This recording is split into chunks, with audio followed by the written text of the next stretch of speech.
ലഹരിക്കണ്ണികൾ പൊട്ടിക്കാൻ പോലീസ് ഉദ്യോഗസ്ഥരുടെ ഭാഗത്തു നിന്നും എക്സൈസിന്റെ ഭാഗത്തു നിന്നും ഒക്കെ വലിയ രീതിയിലുള്ള നടപടികൾ ഉണ്ടാകുമ്പോൾ ആലപ്പുഴയിൽ കാര്യങ്ങൾ അല്പം വ്യത്യസ്തമാണ്. ആലപ്പുഴയിൽ CPM ബ്രാഞ്ച് സെക്രട്ടറി വിഘ്നേഷിൽ നിന്ന് MDMA പിടിച്ചെടുത്ത കേസിൽ പ്രതിക്കായി ഒത്തുകളിക്കുകയാണ് അവിടുത്തെ സൗത്ത് പോലീസ്. കേസ് അന്വേഷണത്തിന് പ്രാഥമിക നടപടിക്രമങ്ങളിൽ പോലും വീഴ്ച സംഭവിച്ചു.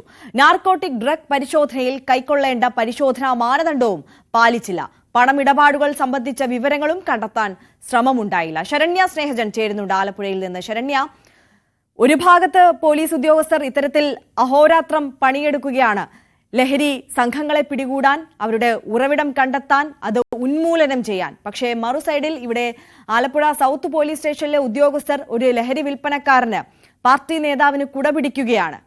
ഈ ഒത്തുകളിയുടെ വാർത്തകളുമായി ബന്ധപ്പെട്ട അല്ലെങ്കിൽ ഇത്തരത്തിൽ ഉള്ള സംഭവങ്ങൾ ഈ പ്രദേശത്തെ സംബന്ധിച്ച് ഇത് പുത്തരിയല്ല.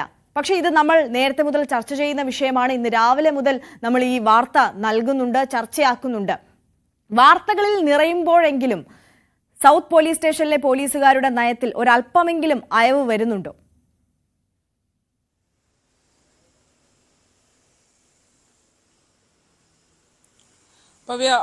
കേരളം മുഴുവൻ സർക്കാരും ഒപ്പം തന്നെ പോലീസും ഓപ്പറേഷൻ ഡി ഹണ്ട് എന്ന പേരിൽ ലഹരി മാഫിയക്കെതിരെ വലിയ ക്യാമ്പയിനുകൾ സൃഷ്ടിച്ചുകൊണ്ടിരിക്കുകയാണ്.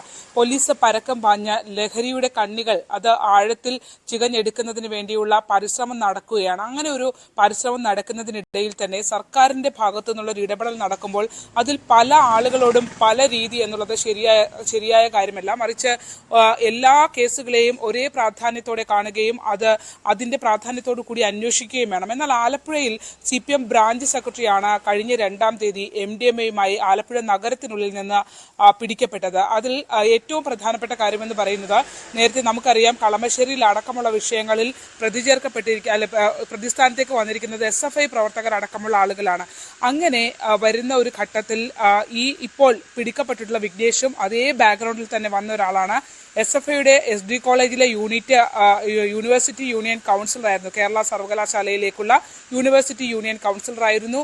SFI ഏരിയ സെക്രട്ടറി, ആലപ്പുഴ മുൻ ഏരിയ സെക്രട്ടറിയാണ്. ഒപ്പം DYFIയുടെ യുവജന സംഘടനയിൽ നിന്ന് ഇപ്പോൾ ജസ്റ്റ് പാർട്ടി ബ്രാഞ്ച് തലത്തിലേക്ക്, CPMന്റെ ബ്രാഞ്ച് തലത്തിലേക്ക് വന്ന ഒരാളാണ്. അതുകൊണ്ട് തന്നെ ചെറുപ്പക്കാരുമായി ഒരുപാട് ബന്ധപ്പെട്ട് കിടക്കുന്ന ഒരാൾ എന്നുള്ള ഒരു പ്രാധാന്യം ഈ കേസിന് ഉണ്ട്.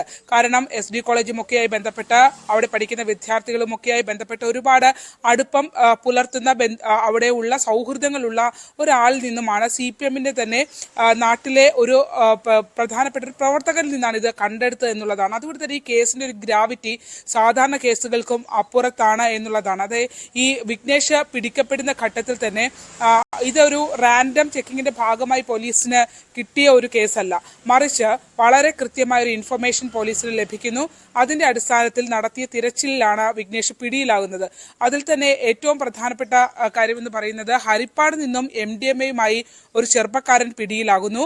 ആ ചെറുപ്പക്കാരൻ പിടിയിലായതിനു ശേഷം അയാൾ നൽകിയ വിവരത്തിന്റെ അടിസ്ഥാനത്തിലാണ് വിഘ്നേഷിലേക്ക് പോലീസ് എത്തുന്നത്. അതായത് കൃത്യമായി ഹരിപ്പാട് പോലീസ് ആലപ്പുഴ സൗത്ത് പോലീസിന് വിവരം കൈമാറുന്നു. ഇന്നയാളുടെ പക്കൽ ഈ സംഭവമുണ്ട്, ഇത് വിൽപ്പന നടത്തുന്നുണ്ട് എന്നത് ഉൾപ്പെടെയുള്ള കാര്യങ്ങൾ കൈമാറി ആ ഒരു പ്ലാനിങ്ങിന്റെ അടിസ്ഥാനത്തിൽ നടത്തിയ സെർച്ചിലാണ് ഇയാളെ കണ്ടെത്തുന്നത്. അങ്ങനെ ഒരു പ്ലാനിങ് തയ്യാറാക്കാനുള്ള ഒരു അവസരം കിട്ടിയിട്ട് പോലും ഈ കേസിനകത്ത് ഏറ്റവും പ്രധാനമായ നർക്കോട്ടിക് ഡ്രഗ്സുകൾ പിടിക്കുമ്പോൾ നടത്തേണ്ട പരിശോധനകൾ അല്ല നടപടിക്രമങ്ങൾ ഈ കേസിനകത്ത് പാലിക്കപ്പെട്ടില്ല എന്നുള്ളതാണ് ഇതിന്റെ ഗുരുതര വീഴ്ച. അതായത് വിഘ്നേഷിനെ പിടിക്കുമ്പോൾ വിഘ്നേഷിന്റെ ദേഹ പരിശോധന നടത്തുമ്പോഴും ഒപ്പം തന്നെ ഈ കയ്യിലുള്ള MDMAയുടെ അല്ലെങ്കിൽ രാസലഹരിയുടെ അളവ് തിട്ടപ്പെടുത്തുന്ന അടക്കമുള്ളത് ഒരു ഗസറ്റഡ് ഓഫീസറുടെ സാന്നിധ്യത്തിൽ വേണം എന്നുള്ളതാണ്. നർക്കോട്ടിക് ഡ്രഗ്സ് പിടിക്കുമ്പോൾ പാലിക്കേണ്ട ഏറ്റവും പ്രധാനപ്പെട്ട മാനദണ്ഡമാണിത്. അങ്ങനെ ഒരു സംഭവം ഈ കേസിനകത്ത് ഉണ്ടായിട്ടേ ഇല്ല എന്നുള്ളതാണ്.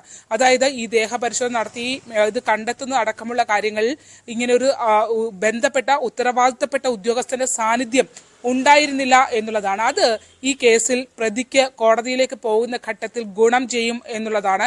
നമുക്കറിയാം പ്രതിഭയുടെ മകനുമായി ബന്ധപ്പെട്ട കേസുകൾ, ആ കേസിൽ ഇപ്പോൾ പിടിച്ച എക്സൈസ് ഉദ്യോഗസ്ഥനാണ് പ്രതിസ്ഥാനത്തേക്ക് എത്തിയിരിക്കുന്നത്.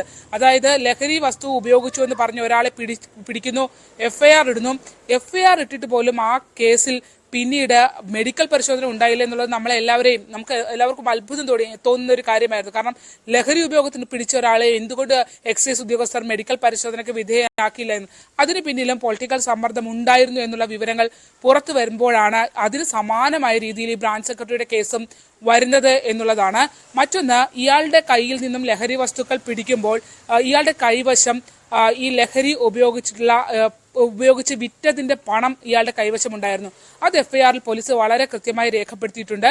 500 രൂപ നോട്ടുകൾ ടിയാന്റെ ഭാഗത്ത് ലഹരി വിൽപ്പന നടത്തിയതിന്റെ ഭാഗമായി സമ്പാദിച്ച പണം ഉണ്ടായിരുന്നു എന്നുള്ള കാര്യം വ്യക്തമാക്കുമ്പോൾ തീർച്ചയായും ഇയാളുടെ കയ്യിൽ ആ ലഹരിയുടെ സ്റ്റോക്ക് ഉണ്ടാവാനുള്ള സാധ്യത വളരെ കൂടുതലാണ് എന്നുള്ളതാണ്.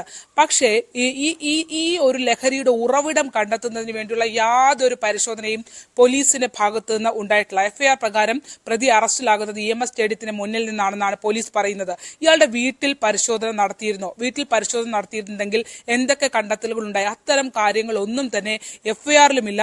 അത്തരം ഒരു ഗൗരവകരമായ പരിശോധനയിലേക്ക് ഈ കേസ് പോയിട്ടുമില്ല എന്നുള്ളതാണ്. 2, ഇയാൾ നഗരത്തിൽ ഉൾപ്പെടെ വാഹനം, ഓട്ടോറിക്ഷ ഒക്കെ ഓടിക്കുന്ന ആളാണ്. വാഹനത്തിൽ ഈ ചെക്കിംഗ് ഉണ്ടായിട്ടില്ല. ഏറ്റവും പ്രധാനപ്പെട്ടത്, ഇത് കച്ചവടം നടത്തുന്നു എന്ന് കൃത്യമായ ബോധ്യം പോലീസിന് ഉള്ള ഒരു കേസിൽ ഇയാളുടെ ബാങ്ക് ഡീറ്റെയിൽസോ അല്ലെങ്കിൽ ഏറ്റവും പ്രാഥമികമായി ചെയ്യേണ്ട ഫോൺ സീസ് ചെയ്ത് അതിന്റെ CDR രേഖകൾ, അതായത് എവിടെ നിന്ന് ഇയാൾക്ക് ഇത് ലഭിക്കുന്നു, എവിടെയൊക്കെ വിൽപ്പന നടത്തുന്നു എന്ന് കണ്ടെത്താൻ ഉള്ളൊരു ശ്രമം ബോധപൂർവമായി പോലീസിന്റെ ഭാഗത്തു നിന്ന് ഉണ്ടായില്ല. ആ ഫോൺ രേഖകൾ പരിശോധിക്കുകയോ പണമിടപാടുകളെ സംബന്ധിച്ച് ബാങ്ക് രേഖകൾ പരിശോധിക്കുകയോ അല്ലെങ്കിൽ ഗൂഗിൾ പേയോ ഫോൺ പേയോ അടക്കമുള്ള ഫോൺ ട്രാൻസാക്ഷൻസ് ഇവർ ചെക്ക് ചെയ്യുകയോ ചെയ്തിട്ടില്ല എന്നുള്ളതാണ്. അതായത് വിഘ്നേഷിനെ പിടിച്ച് ആ രാത്രി തന്നെ സ്റ്റേഷൻ ജാമ്യം നൽകി അവർ പറഞ്ഞയച്ചു. ഇതിന്റെ ക്വാണ്ടിറ്റി ആ ഉദ്യോഗസ്ഥർക്കും വിഘ്നേഷിനും മാത്രമാണ് അറിയാവുന്നത്. ഒരുപക്ഷെ ഈ കേസിനകത്ത് കൂടുതൽ ഫോൺ അന്വേഷണങ്ങളിലേക്കും മറ്റും കാര്യങ്ങളിലേക്ക് പോവുകയാണെങ്കിൽ നമുക്കറിയാം, ആലപ്പുഴയാണ്. ലഹരിയുമായി ബന്ധപ്പെട്ട നിരവധി കേസുകൾ CPM-നുമായി ബന്ധപ്പെട്ട ആളുകൾ പ്രതിസ്ഥാനത്തേക്ക് വരികയും ചെയ്തിട്ടുണ്ട്. അത്തരത്തിൽ എന്തെങ്കിലും ഒരു കോണ്ടാക്ട്സിലേക്ക് ഇത് പോകാൻ സാധ്യതയുണ്ടോ എന്നതടക്കമുള്ള കാര്യങ്ങളിലേക്ക് പോലീസ് ഭയക്കുന്നു എന്നുള്ളതാണ്. രാഷ്ട്രീയമായ സമ്മർദ്ദം ഉണ്ടായിട്ടുണ്ട്. മുനിസിപ്പൽ സ്റ്റേഡിയം കേന്ദ്രീകരിച്ചുള്ള ഒരു ഏരിയ കമ്മിറ്റി അംഗം ഈ വിഘ്നേഷിന് വേണ്ടി ഇടപെട്ടു എന്നതടക്കമുള്ള ആരോപണങ്ങൾ നിലനിൽക്കുന്നു. അതിനിടയിലാണ് ഈ കേസ് ഫ്രെയിം ചെയ്യുമ്പോൾ ബേസിക്കായി വേണ്ട ഒരു തെളിവ് ശേഖരണം പോലും ഈ കേസിൽ അവർ എടുത്തില്ല എന്നുള്ളതാണ്. 0.024 എന്ന ഒരളവ് കാണിച്ചുകൊണ്ട് അത് ബന്ധപ്പെട്ട ഉദ്യോഗസ്ഥർ ആരുടെയും സാന്നിധ്യമില്ലാതെ തന്നെ അവിടുത്തെ സൗത്ത് പോലീസ് സ്റ്റേഷനിൽ SI അടക്കമുള്ള ഉദ്യോഗസ്ഥർ ചേർന്നുകൊണ്ട് ഈ ക്വാണ്ടിറ്റി കാണിച്ച് അന്ന് രാത്രി തന്നെ വിഘ്നേഷിനെ ഇവർ വിടുകയായിരുന്നു. അതിൽ ഏറ്റവും നമുക്ക് അറിയാൻ കഴിഞ്ഞിട്ടുള്ള ഒരു വിവരം എന്ന് പറയുന്നത്, ഈ പോലീസ് സ്റ്റേഷനിൽ MDMA കേസുകൾ അടക്കം പരിശോധനയ്ക്ക് പോകുമ്പോഴും അറസ്റ്റിലേക്ക് പോകുമ്പോഴും അവിടെ ബന്ധപ്പെട്ട സ്റ്റേഷൻ ഓഫീസറെ അടക്കം ഇത് അറിയിക്കേണ്ടതാണ്. പക്ഷേ ബന്ധപ്പെട്ട സ്റ്റേഷൻ ഓഫീസർ പോലും ഈ കാര്യങ്ങൾ അറിഞ്ഞിരുന്നില്ല എന്നുള്ളതാണ് നമുക്ക് ലഭ്യമാകുന്ന വിവരം. അതുപോലും ആ സ്റ്റേഷനിലെ ഉദ്യോഗസ്ഥർ, അതായത് ഈ താഴെയുള്ള ഉദ്യോഗസ്ഥർ മറച്ചുവെച്ച് കൃത്യമായൊരു ഗുണകരമായൊരു ഇളവ് നൽകുന്ന രീതിയിലുള്ള ഒരു ഇടപെടൽ സൗത്ത് പോലീസിന്റെ ഭാഗത്ത് നിന്ന് ഉണ്ടായിട്ടുണ്ട് എന്നുള്ളതാണ്. ഇത് തന്നെയാണ് MDMA-യുമായി ബന്ധപ്പെട്ട മറ്റ് ലഹരി വസ്തുക്കളുമായി ബന്ധപ്പെട്ട സർക്കാർ നടത്തുന്ന പരിശ്രമത്തെ പരാജയപ്പെടുത്തുന്ന രീതിയിലുള്ള ഒരു ഇടപെടലാണ്. അത് മറ്റൊരു കാര്യം കൂടി, അതായത് സാധാരണ തരത്തിൽ ഇത്തരത്തിൽ ഒരു നേതാവ് വളരെ ഗൗരവതരമായ ലഹരി കേസിൽ അടക്കം പിടിയിലാകുമ്പോൾ ആ വ്യക്തിയെ തള്ളിപ്പറയാനോ എങ്കിലും രംഗത്തേക്ക് വരേണ്ടതാണ് ജില്ലാ നേതൃത്വമെങ്കിലും. പക്ഷേ ആലപ്പുഴയിൽ അത് പ്രതീക്ഷിക്കേണ്ട എന്നാണോ?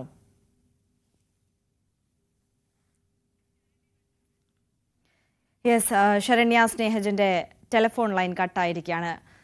എന്തായാലും ആലപ്പുഴയിൽ സൗത്ത് പോലീസ് ഇത്തരത്തിൽ MDMA-യുമായി പിടിയിലായ CPM ബ്രാഞ്ച് സെക്രട്ടറിക്ക് സംരക്ഷണം ഒരുക്കുന്നു എന്നുള്ളതാണ് ഏറ്റവും പ്രധാനപ്പെട്ട വാർത്ത.